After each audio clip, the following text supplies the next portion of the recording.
बिस्मिल्लाहिर्रहमानिर्रहीम। अस्सलामुअलैकुम।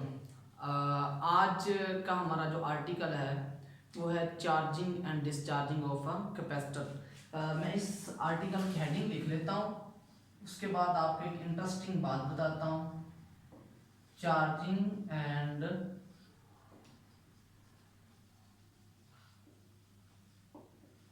Of a capacitor.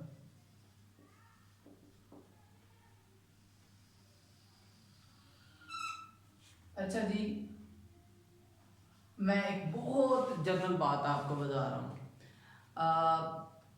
गाड़ी की स्क्रीन के ऊपर, जो कार है उनकी स्क्रीन के ऊपर वाइपर्स लगे होते हैं। पानी, बारिश हो रही हो ना तो पानी को साफ करने के लिए वो वाइपर एक पर्टिकुलर टाइम के बाद क्या करते हैं, एक मूव करते हैं, वहाँ पर स्टे करने के बाद फिर वापस। इसी तरह से दो वाइपर्स हैं, एक है दो हैं, वो एक अलग इशू है। वो क्या करते रहेंगे, मूव करते रहेंगे। उनकी मूवमेंट्स किस तरह से होती हैं? उनकी मूवमेंट्स बेसिकली इस आर्टिकल से रिलेटेड है, charging and discharging of a capacitor. वो जो वाइपर्स लगे होते हैं, वो वाइपर्स जो हैं उनकी बैक एंड पे कैपेसिटर लगे होते हैं, और कैपेसिटर जो है वो चार्ज होने पर वो मूव करते हैं, डिस्चार्ज होने पे वो बैक एंड पे वापस आ जाते हैं। This is purely the application of charging and discharging of a capacitor. अब हम इसके पीछे जो छुपी फिजिक्स है ना वो पढ़ लेते हैं। स्टूडेंट, सबसे पहले हम एक सर्किट बनाते हैं जो बिल्कुल कॉमन है दोनों के लिए। यहाँ एक रेजिस्टर है और इस रेजिस्टर के साथ आपने कैपेसिटर लगाया हुआ है, और यहाँ पर आप एक स्विच लगा देते हैं, और यहाँ पोटेंशियल आ गया, इधर नेगेटिव क्यू आ गया जी। बड़ी क्लियर सी बात है, जब आप इस स्विच को ऑन करेंगे ना, जिसे आप ए बी कह रहे हैं, ये आपके पास कैपेसिटर को चार्ज कर देगा। चार्ज किस तरह से करेगा? रेजिस्टेंस के साथ। ठीक है, रेजिस्टेंस इसलिए लगाते हैं ताकि आपके चार्जेस जो है वो सडनली ना हो, बल्कि कुछ ना कुछ उनकी एनर्जी जो है वो डिसिपेट हो। बेसिकली आप रेजिस्टर जो होता है वो सर्किट में वोल्टेज और करंट को कंट्रोल करता है। मैंने बात की है वोल्टेज और करंट, तो करंट को जब आप डिफाइन करते हैं तो आप कहते हैं this is equal to the charge per unit time. अच्छा जी, अगर इसी सर्किट को मैंने डिस्चार्जिंग के लिए भी बनाना हो तो मैं दरमियान पे एक और बना लेता हूँ, दिस इज सी। अभी बताऊंगा अभी एंड पे जाके ये किस तरह से जो है वो चार्जिंग और डिस्चार्जिंग दोनों के लिए काम करेगा। अच्छा जी, सबसे पहले आप देखें आपके पास जो चार्ज होता है किस तरह से, जब आप की बंद करते हैं, की ए बी ऑन क्लोजिंग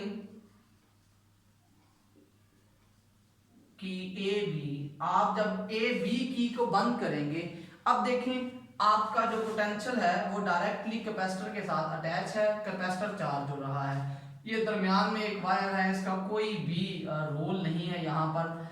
अच्छा, इसमें क्या होता है, लास्ट आर्टिकल में आपने पढ़ा था कि कभी भी डायरेक्टली चार्ज स्टोर नहीं होता, बल्कि पहले एक चार्ज जाएगा, फिर दूसरा चार्ज, फिर तीसरा। लेकिन जैसे जैसे आपके पास नंबर ऑफ चार्जेस बढ़ते जाएंगे, इसी तरह से क्या होगा, आपके पास जो है वो चार्जेस को मूव करवाना हमारे लिए मुश्किल हो जाएगा, या यूं समझ लें आपके पास बाद में नंबर ऑफ चार्जेस जो हैं वो कम ऊपर पहुंच रहे होंगे।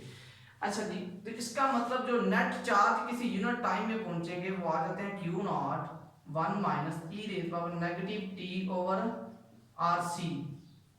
ये एक इक्वेशन है जो आपके सिलेबस में नहीं है, लेकिन इससे हम बोलते हैं एक्सपोनेंशियल इक्वेशन। इस एक्सपोनेंशियल इक्वेशन का मकसद क्या होता है, ये बेसिकली हमें बता रहा है कि आपके पास जो चार्ज फुल चार्ज के इतने परसेंट तक होता है, टाइम टू टाइम वेरी करता है। अच्छा, अब इस टाइम टू टाइम वेरी करने में क्या हो सकता है जी, अब Q नॉट मैक्सिमम वैल्यू क्या आ जाती है, Q naught is equal to the C V naught, ये मैक्सिमम पोटेंशियल की वैल्यू आपने पुट की है, into 1 minus e raise power negative t over R C. तो इसमें पुट करें Q is equal to the C V naught 1 minus e negative t over R C. यहाँ पर स्टूडेंट मेरे पास वैल्यू आ जाती है चार्ज की किसी भी टाइम पर। ठीक है। इस इक्वेशन में देखें सी भी कांस्टेंट है, वी नॉट भी कांस्टेंट है, 1 भी कांस्टेंट है, और ये ई जो होता है this is the base of natural log, इसकी वैल्यू जो होती है दिस इज 2.178, ये आपके पास इसकी वैल्यू आ जाती है 718, सॉरी इट्स 718, क्योंकि 7.2 भी हम अक्सर बुक्स में लिखी हुई देखी है। ये जो है this is the value of base of the natural logarithm, जिसे आप ln लिखते आए हैं। अच्छा, इसमें अब हम देखेंगे कि आपके पास कितने टाइम पर जो है वो कैपेसिटर जो है उसकी वैल्यू जो होती है वो मैक्सिमम रीच कर जाती है। हम कहते हैं कि आपके पास जो टाइम है वो टाइम भी आर सी के बराबर आ जाता है। ये आर सी से क्या मुराद है? आर सी से मुराद है इक्विलिब्रियम। कैसे इक्विलिब्रियम है? इक्विलिब्रियम से मुराद है चार्जिंग और डिस्चार्जिंग सेम हो चुकी हुई है, जितना चार्ज कैपेसिटर ने स्टोर किया उतना रेजिस्टर ने डिसिपेट कर दिया।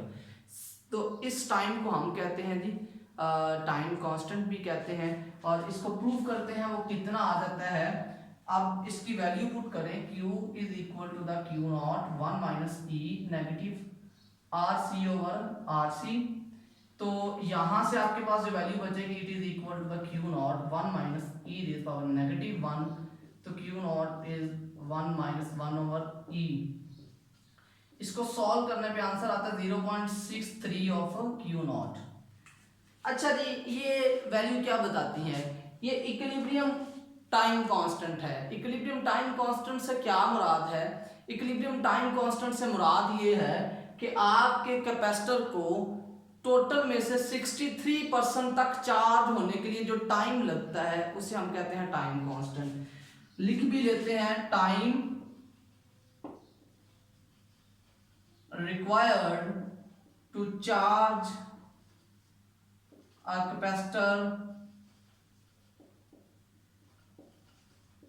up to 63% या 0.63 टाइम्स। तो 63% तक अपने कैपेसिटर को चार्ज करने के लिए जो आपके पास बेसिकली जो 63% है ना वो आपका इक्विलिब्रियम टाइम कांस्टेंट है। तो 63% तक चार्ज करने के लिए या 63% तक डिस्चार्ज होने के लिए जो टाइम लगेगा उसे हम कहते हैं टाइम कांस्टेंट। उसको क्या कह रहे होते हैं जी? टाइम कांस्टेंट कहते हैं। अच्छा जी, अब आपके पास आ जाते हैं कर्व की तरफ। यहाँ पर स्टूडेंट ये आपके पास आ जाता है चार्ज और यहाँ पर आ जाता है टाइम। हमें पता है जब आपका टाइम 0 था तो चार्ज की वैल्यू भी 0 थी, तो आपके पास क्या होगा जी? ये कर्व कुछ यूं आएगी। इस कर्व को यूं जाने से मुराद क्या है? टाइम गुजरता गया, चार्ज की वैल्यू आपके पास क्या होगी है? टाइम टू टाइम कम होगी। यहाँ पर वैल्यू मैक्सिमम थी, स्ट्रिपर थी ये जो कर्व है।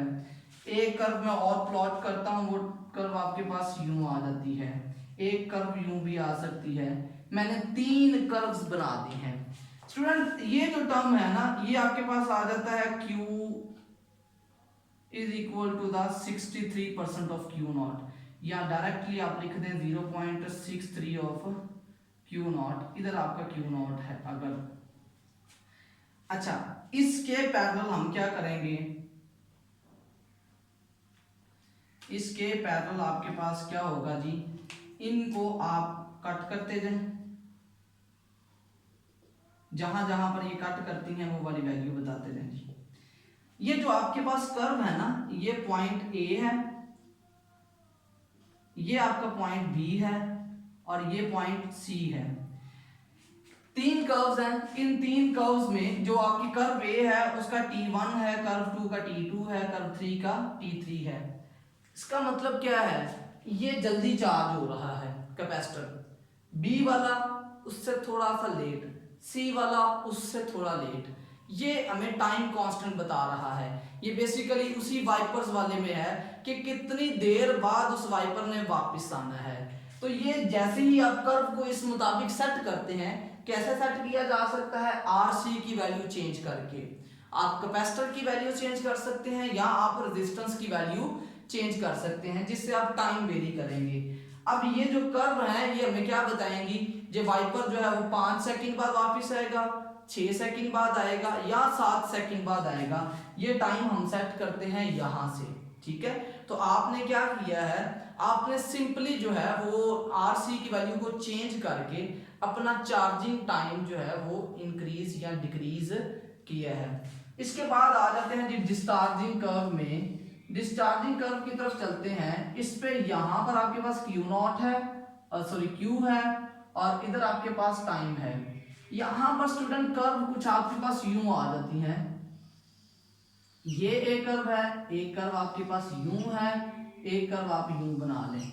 मैंने 3 मुख्तलिफ बनाई हैं, आप बुक से देखेंगे तो आपको 2 मिलेंगी।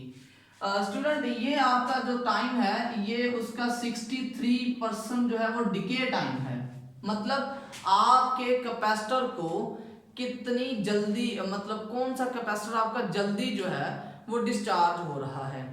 अच्छा, इसको अगर आप देखें अगेन, मुझे ये कर्व दोबारा से रीसेट करनी पड़ रही है क्योंकि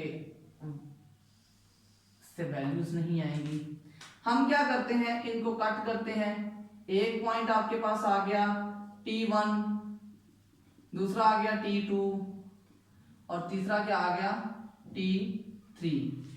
अगेन ये आपके पास क्या है, small RC value, this is large या मीडियम कह लें चले, और ये लार्ज आरसी। तो आपने चार्जिंग और डिस्चार्जिंग दोनों की कर्व्स पढ़ी हैं, और उन दोनों कर्व्स में आपने क्या देखा है कि कौन सा कैपेसिटर जल्दी चार्ज हो रहा है, जो कौन सा कैपेसिटर लेट चार्ज हो रहा है। तो स्टूडेंट जिसकी स्मॉल आरसी होगी, स्मॉल आरसी उसकी चार्जिंग फास्ट है, ठीक है, और जिसकी स्मॉल आरसी है उसकी डिस्चार्जिंग भी क्या है, फास्ट है। तो आपके पास ये हमारा आज का आर्टिकल था, और उम्मीद है जी आपने इस आर्टिकल को बहुत अच्छे से देखा, सुना और समझा होगा। बहुत ज़्यादा अपना ख्याल रखिएगा जी। अल्लाह हाफिज़।